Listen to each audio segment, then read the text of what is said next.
Good morning students. In today's class we will learn about the chemical changes.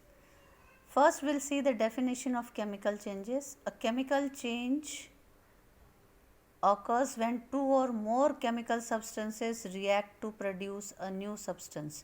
When two chemical substances, when they react with each other, they form a new substance and having with different properties. This is called chemical changes.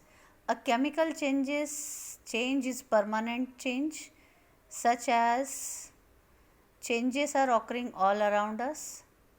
Even within our body, let us look at some examples of chemical changes.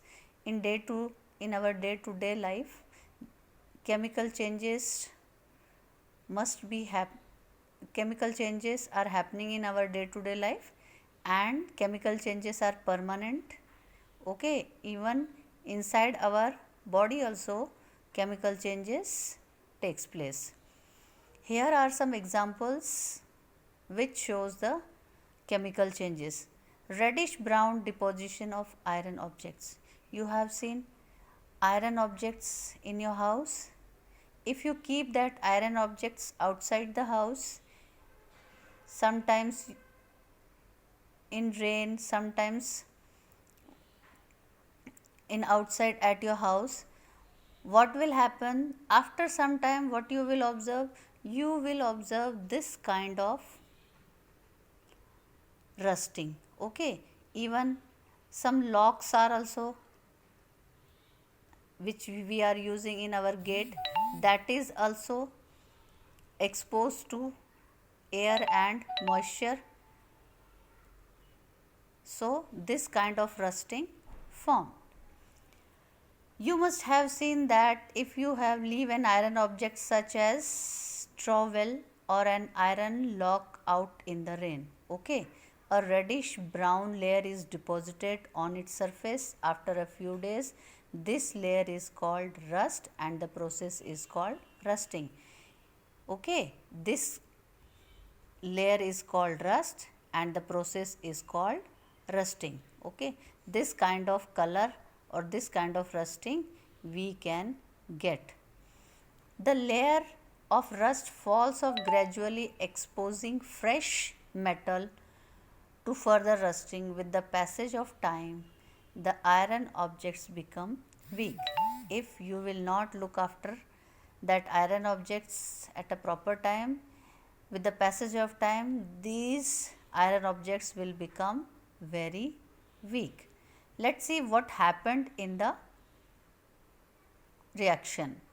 Iron reacts with atmospheric oxygen in the presence of moisture.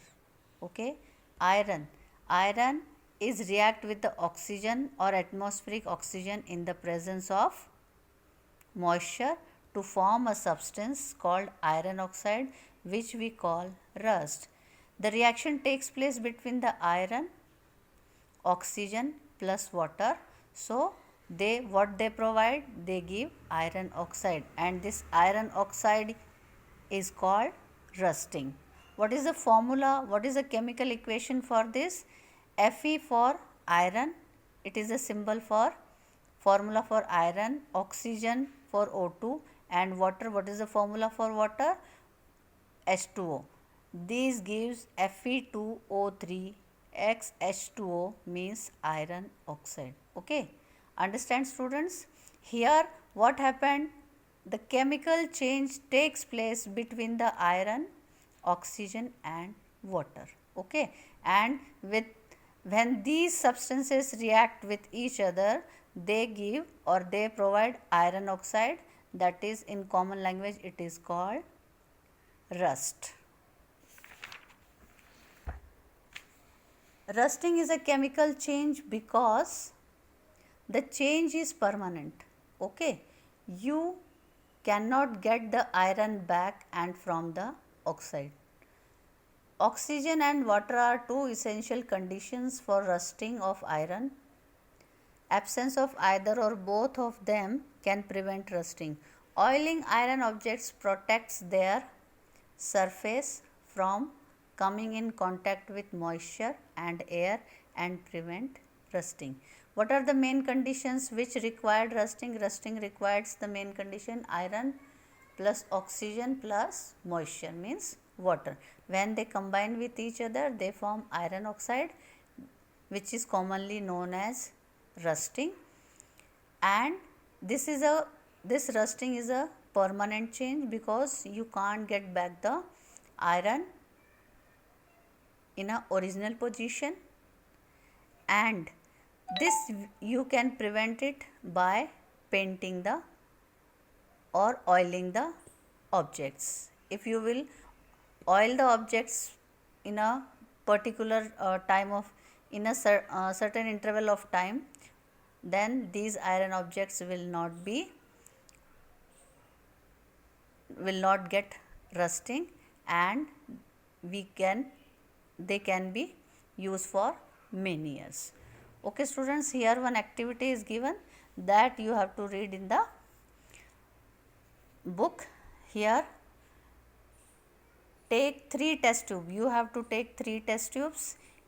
In first test tube you have to take calcium chloride, okay, dehydrating agent, and one dry test tube you have to take. Pour boiled and distilled water to test tube 2. In one, take 3 test tubes, 1, 2, you have to label them 1, 2, 3, okay. Add a little anhydrous calcium chloride to dry air in the test tube. First one, you have to add anhydrous calcium chloride, okay, and pour boiled water to the test. In second test tube you have to pour boiled water and add some vegetable oil to it and keep out the air. And in the third test tube you have to pour the amount of water, tap water, okay. Plug the mouth of all 3 test tubes with the rubber stoppers. Keep them undisturbed for 3-4 days. Observation, what you will observe? You will observe the nails in the test tube 1 and 2. You have to put 1 nails in all 3 test tubes. What you will observe? In first and second have not rusted. In first and second test tube the nails are not rusted, while the third test tube has rusted. Why? Because this proves that both oxygen and water are essential for rusting. Okay, I hope you understand up to here. Remaining topic we will discuss in the next class.